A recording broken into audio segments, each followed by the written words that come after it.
Finally, Nothing has made its second phone, the Nothing Phone 2. Last year lang po naglabas ng Nothing Phone 1, si Nothing. And boy, was it something. Ito po yung bagong brand. Ang sabi nila pang laban to sa iPhone, no? Ito yung murang version ng iPhone. I mean, itsura pa lang, no? Mukha na siyang iPhone. Even the phone last year, iPhone din yung itsura.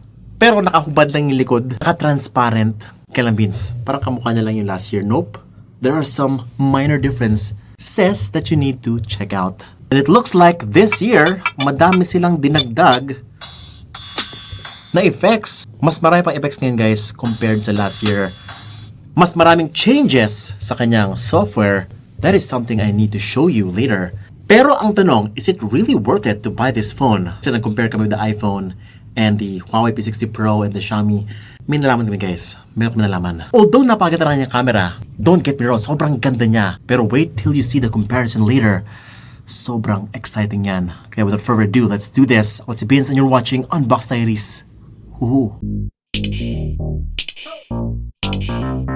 Kung mapansin nyo no, hindi po to CD, track record, phone po to. Phone po yung nasa loob ng box na to. Ganito po yung box ni Nothing Phone 1. Which means, kakaiba yung ating unboxing ngayong araw na to. Look at that box. Sobrang thin. Smells like walang charger. So, meron siyang opening dito. Ayan. So, kailangan mo siyang iganyan. And one time, big time na to. Hindi mo na siya mabibentang brand new pagka napunit siyang ganyan. Okay. Here we go. Meron pa sa likod. Paano na yan? Hindi ko napunit lahat. Nagmadali. Meron na sa likod. And without further ado, wow! Designed by Nothing. Wala pala nag-design ito eh. Ganito ba yung tsura nung last time? Parang hindi ah. Ito yung papeles. Kakaiba talaga pag Nothing. Ay wow, ganda. Wow! Tusok pa ako! Yan. Yan po yung parang injection to ah. Yan na po ang booster shot ni Nothing Phone. Ito na po. Uy, kakaiba. Pati yung kanyang parang first time ko ito nakita na merong ganito na kable from Nothing Phone. Last year hindi ganito yun eh. Ito na yung phone. Yan na po siya guys. The Nothing Phone in the flesh. Joke lang ito pala siya. Last mo na yun ah. I have nothing. Nothing. Nothing. Okay. Wow. Whoa. What? Well, it still does look like the iPhone or the Nothing Phone 1. Ito po yung, guys, ang tinatawag nila dito ay ang iPhone ng Android. See? Nothing Phone. So ito na po yung design niya. The look and feel of the Nothing Phone 2 feels like the predecessor. Transparent back, social, mukhang iPhone yung likod. Actually, mukhang iPhone 11 kasi nga straight yung kanyang bilog-bilog sa likod. At first glance, parang wala masyadong changes. Oo nga, parang kamukha niya lang talaga yung una. Pero if you look closely, hindi na po flat yung kanyang back, guys. May konting pa-curve ng konti. If you look at the edges, may parang pag-ganon siya ng konti. May kanto na siya. Dati sa guys, flat na flat siya. Also, napansin rin namin na mas malaki siya ng konti din. It's a bigger phone this year. It is something na nirequest talaga ng mga Nothing Phone fans out there. Well, of course, it is a 6.7-inch phone. Yung last year ay 6.5-inch lang. Actually, malaking difference ah. That extra few centimeters means a lot. And even the punch hole location is different. Kung last time na nasa upper left corner, ngayon, nasa gitna na siya. Ako kasi pag naalala ko kapag ka upper left corner, parang Realme device yun eh. Pero ngayon, nasa center na siya. Parang Xiaomi na siya. But yes, this is the newly designed Nothing Phone 2 display. May mga bagong widgets. That is all in good, pero kasi parang ordinary Android phone lang siya. At first glance, parang yun lang yung mga bagong changes dito sa Nothing Phone 2. Parang halos wala nag-change. But no, sa likod, even though kamukha lang niya, even though na transparent lang din siya, yung kanyang ilaw sa likod ay medyo hinati-hati na yung ilaw sa likod. Dati, parang isang buo lang yung likod. Yung parang sa disk part na yan. Parang mukha siyang hard drive, no? Hard drive na yung disk. Ngayon, putol-putol na po siya. Mas marami ng pwedeng combination or pattern na pwedeng ipakita dito sa disk part na to. Ayan po. And even sa camera part, dalawa na. Dati isa lang. Ngayon, meron sa taas, meron sa baba, yung kanyang curves. Well, Beans, parang it's not even a big deal. Anin ko naman sa likod. Well, actually, marami siyang pwedeng gawin. Like, so for example, itong volume controls. Look at this. 1, 2. O, diba? Tignan nyo ta. Look at the magic. So currently, naka-minimum siya, volume. Kung gusto nyo siyang laksan, sige, ulitin natin. Only legends know. Mukhang iPhone pa rin yung itsura niya sa sides, sa likod, and yung mga cameras. Sa harapan naman is, yun nga, yung punch hole na andun sa gitna. And yes, mas malaking phone na siya ngayon, this year. Pero to for me, what truly made it something truly viable this year is its major improvements sa kanyang software. Si Nothing OS 2.0 is a totally different beast this time around. Mas marami kang pwede i-customize sa kanyang software. Kung before medyo restricted siya, ngayon marami ka nang pwedeng bagu-baguhin. Let's say for example yung widgets. Ang dami ng widgets na nalagay dito. Something na hindi siya available last year. And look at this. Yung kanyang whole interface looks quite different this year. This time around, parang meron siyang parang LED na pattern or theme going on, no? Even the text, may LED theme going on here. Makes you feel na sobrang high-tech niya. Hindi ko to nararamdaman sa usual na Android phone, but meron pong software na pwede nyo i-download ngayon na pwedeng gayahin to.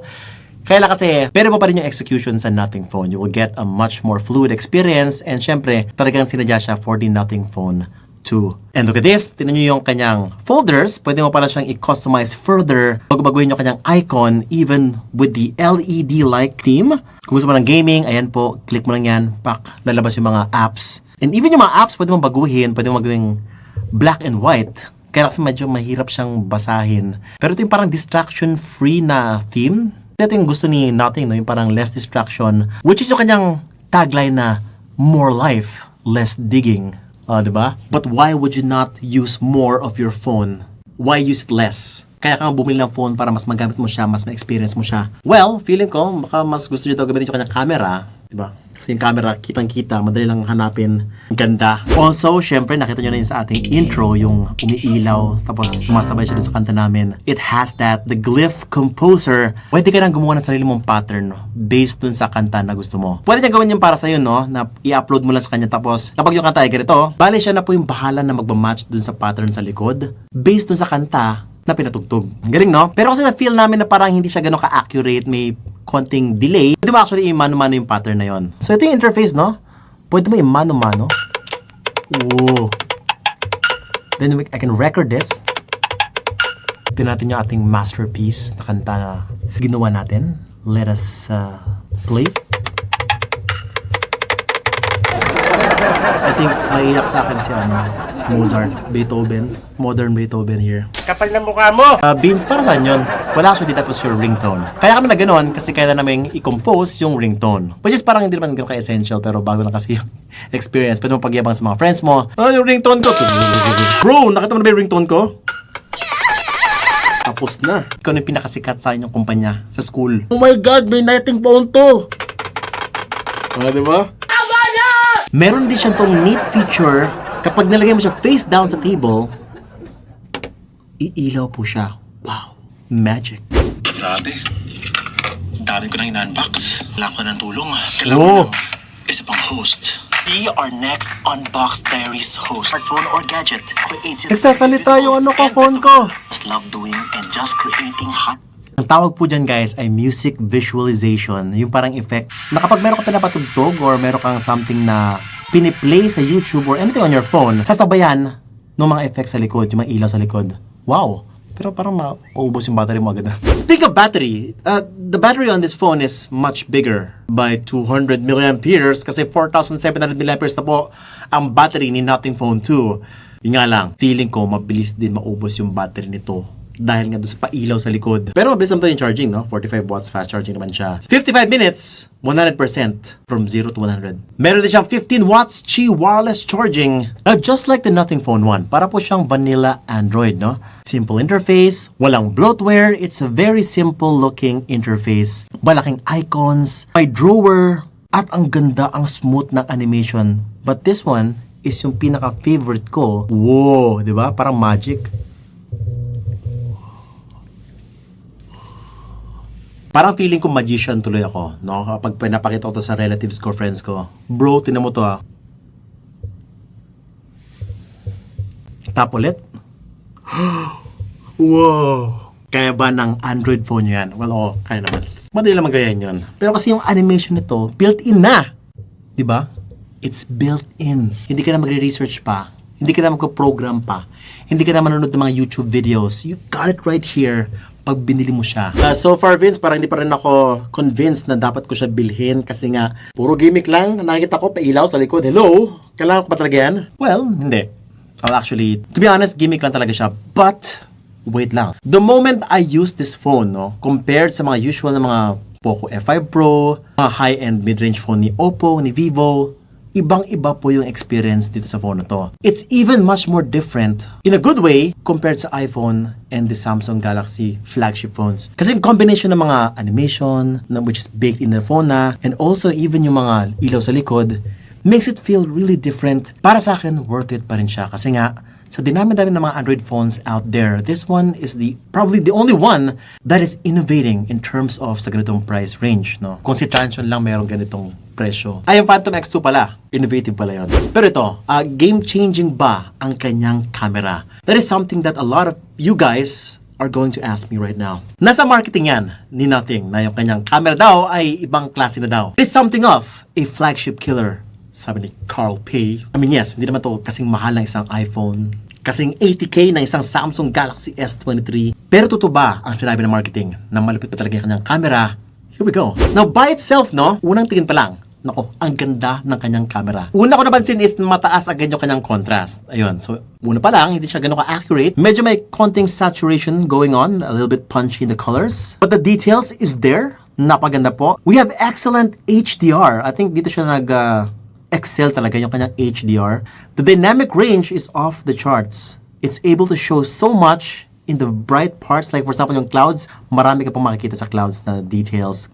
Di siya doon ng mga ibang DSLR cameras na just a white blotch in the sky. This one, marami ka pa rin makikita ng details. Even the dark parts, no? Kaya excellent yung kanyang camera. Oh, by the way, nakalaban sabihin yung kanyang specs. It is a 50 megapixel dual camera setup, isang 50 megapixel main camera, at isa pang 50 megapixel ultra-wide angle lens. Guys, wala pa siyang telephoto camera kasi nga, baka mas magmahal pa siya kapag nilagyan ng telephoto. Ang kanyang main sensor is a Sony IMX890 sensor. So, Sony camera lens pala yung gamit niya. And that background blur, ang ganda ng background blur nitong phone na to. Although hindi siya gano'n ka-perfect, na may mga parts na hindi okay yung cutout, pero when you look at the background blur, when you look at the portrait shots, ang ganda tingnan. No? It's very dreamy. It's very DSLR-like yung dating para sa akin. Even the ultra-wide angle shots look stunning.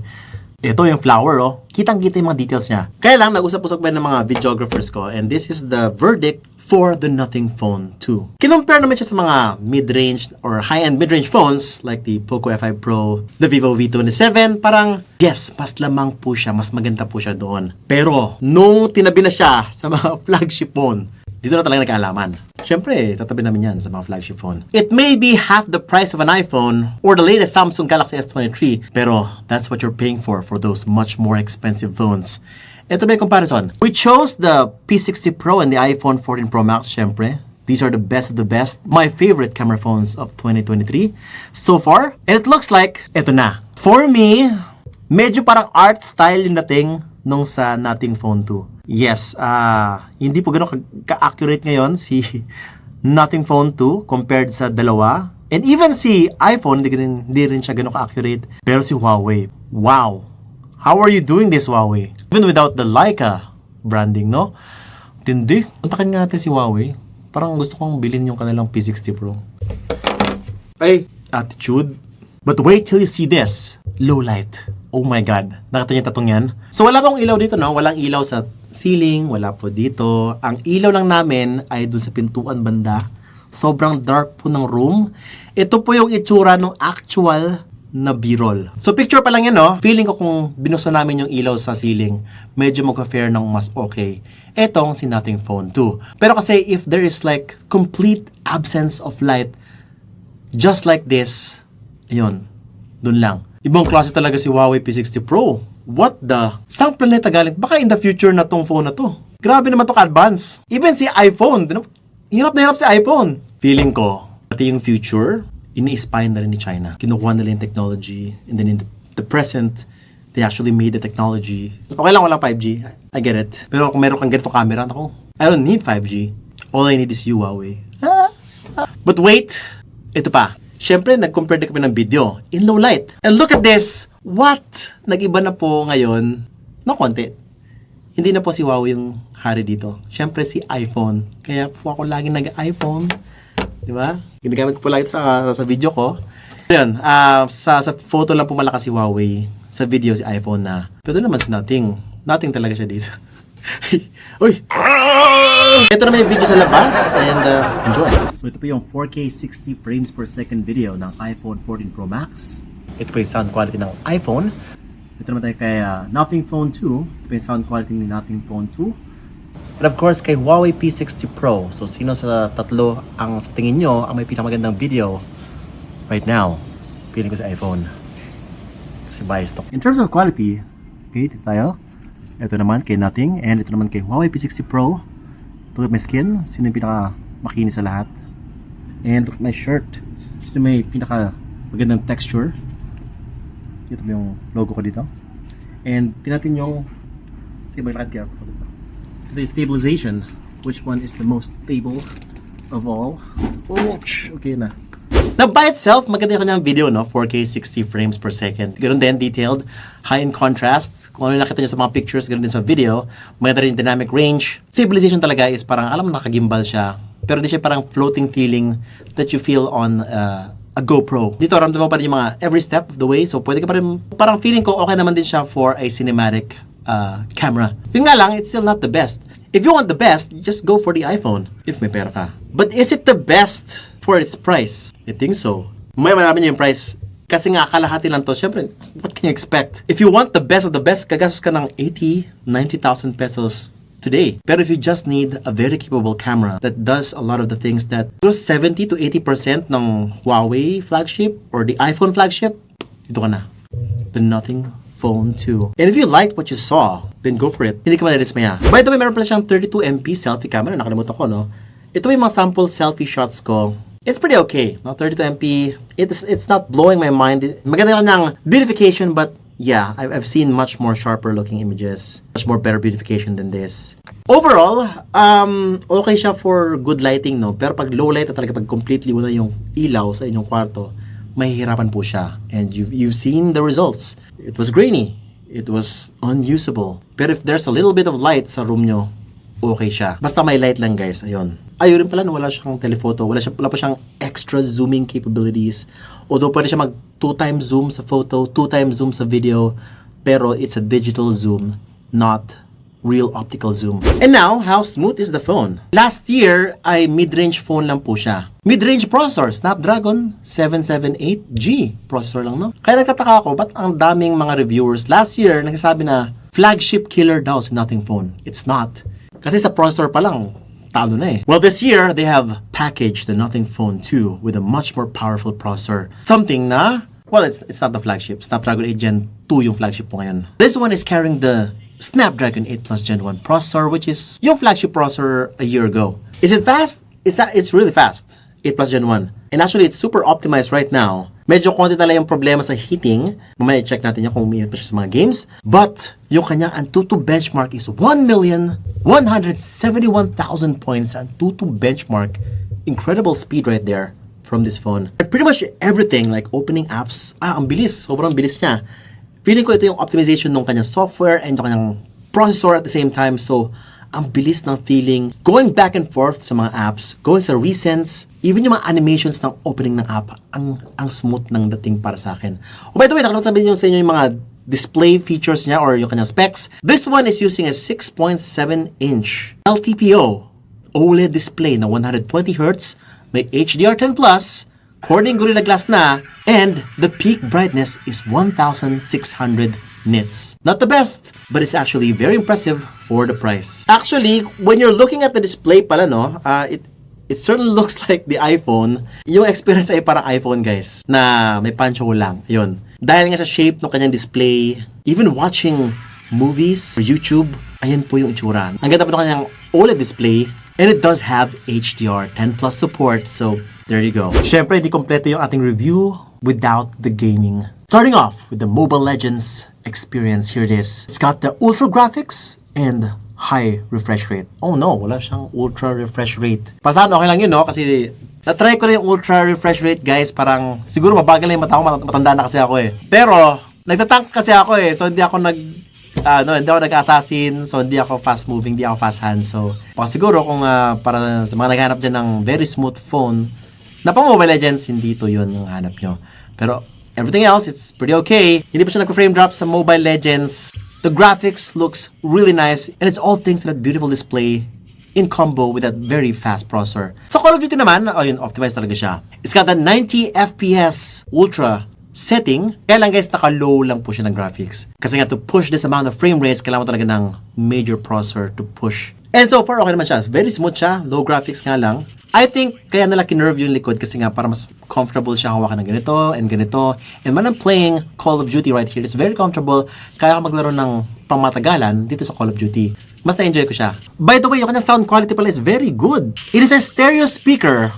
Malakas yung volume. And yung kanyang speaker, hindi siya parang sabog pakinggan kapag nakamakas yung volume. It also has that nice mid-range and bass. Pati yung kanyang treble klarong-klaro, very rich siya pakinggan. It's very near sa iPhone, I guess. Feeling ko ganun. But yes, it does have that punch when you're listening to the music, to movies, and also when you're playing Call of Duty. Sa Genshin Impact, ito po yung kanyang performance, no? Again, maganda yung graphics, thanks to that magandang processor and that beautiful display. Napansin namin, no? Highest settings, 60 FPS enabled. Yun lang. Napansin namin nag-frame drop siya 40 to 55 frames per second yung na-feel namin on this phone. Could be, hindi siya ganun ka-optimized pa for the Nothing phone, or hindi pa ganun kabilis talaga si Snapdragon 8 Plus Gen 1. Kasi may nakita mga Snapdragon 8 Gen 2 na umabot na 1.5M and 60 FPS po yung mga gameplay ni Genshin Impact on those phones. Siguro, marketing. Nag-usap sila kasi para mag-upgrade ka na sa Snapdragon 8 Gen 2, pag-aala natin yung Snapdragon 8 Plus Gen 1. Yung mga ganun, no? Like for example, yung mga iPhone. Di ba si iPhone dati, binagalan yung mga lumang iPhone para bumili na sila ng mga bagong iPhone. Di ba? Kaya lang nagkalosot sila doon. Yan kasi. But yeah, it's not as fast as the usual Snapdragon Plus. Kasi yung 8 Plus Gen 1 dati, di ba parang mabilis na smooth na siya sa Genshin Impact. But this time around, no. I'm just experiencing that smoothness, yung peak smoothness sa Snapdragon 8 Gen 2 ngayon. Sana hindi siya ganun Sana hindi siya manipulated. All I can say is, this review is not Nothing. It's telling us something na Nothing has a long ways to go. It is, bagong brand pa lang naman. Dalawa pa lang yung kanilang cellphone, di ba? 1 and 2. Kapag lumabas pa sa 3, third time's the charm ba? We'll see. Pero ito pala yung kanyang price. The price of the Nothing Phone 2 is, guys, dalawa kanyang variant, no? Meron 12256. 38,990. What? Mahal. Last year, mga 28 lang to Meron pa siya 12512. Which is 44,990. Pero kasi 128 lang last year. Ngayon, 256 na. Ayun lang. This is a totally different price range already compared to Nothing Phone. Iba yung tinatarget ni Nothing Phone 1 last year. Less than 30K audience yun. Ngayon, less than 40K na. Hindi to dahil sa inflation lang. They actually added some flagship features. Marami tayong nakikita ngayon. Pero kasi parang ang laki ng dundag 10K. Compared sa 28 last year, 38 na po ngayon. I'm like, meron pa bang mas maganda dito na option? Yun ang tanong doon. Should you just go for the OnePlus or dito? Well, actually, parang boring na ako. Naboboard na ako sa OnePlus Paulit-ulit na lang. Ito kasi something new yung pinrovide niya. Ito yan, naboboard na ako sa iba. This actually offered something new. And, masyado na mahal yung mga flagship phone. Kaya, feeling ko masyadong out of reach na po si flagship level ngayon. And this is something that could give you that almost flagship-like camera, performance, and also while giving you a brand new Android experience. Fresh na fresh po sa akin to. Parang tagal ko na naghintay na merong bago sa Android. And even sa iOS, kasi parang paulit-ulit na lang. And si Nothing ang nag-innovate talaga this year. And congrats, Carl Pei. Galing. Hopefully, mag-continue pa kayo. Pero kung kaya nyo lang, kung kaya nyo lang mag-shell out for the Nothing Phone 2, just go get it. Oh nga pala, you can actually buy this phone sa Digital Walker. Si Digital Walker po yung nagbebenta nito sa ating bansa. And that is pretty much it for this video. If you want to see more reviews sa Nothing Phone 2, let me know guys in the comments below. And for more unboxing, reviews, and kulitan, mag-subscribe ka na yung bell icon so that you don't miss any of my great content around sa bins. And you're watching Unbox Diaries. Woohoo!